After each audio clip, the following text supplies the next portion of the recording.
Hello guys, good morning. So andito ngayon sa driving school para kumuha ng Theoretical Driving Course TDC by the LTO as a mandatory requirement for the application of Student Driver's Permit. Isa sa requirements ng LTO para sa non-pro at professional.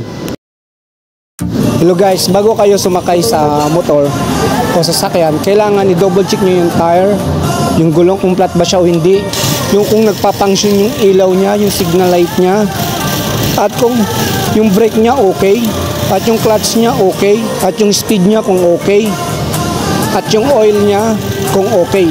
Lahat yan i-double check nyo, pati yung side mirror. Sa TDC, kailangan makonsume nyo yung 8 hours.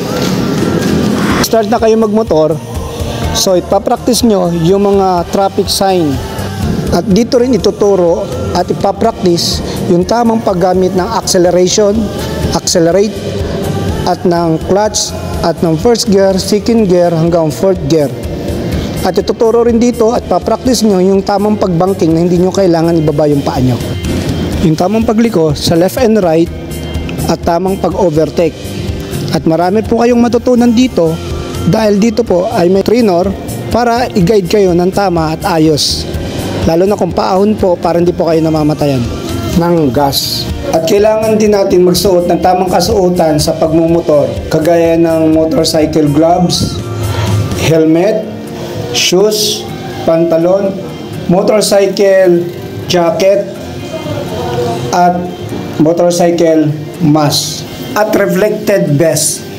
Doon kayo pupunta kung ano yung driving school na accreditation ng LTO. Doon kayo kukuha ng TDC at PDC. Hanggang sa muli, huwag niyo pong kalimutan na mag-subscribe at mag-like at share ang aking mga YouTube video. Para sa susunod po na tutorial, updated po kayo. Kaya mag-subscribe po kayo. Salamat po. God bless you.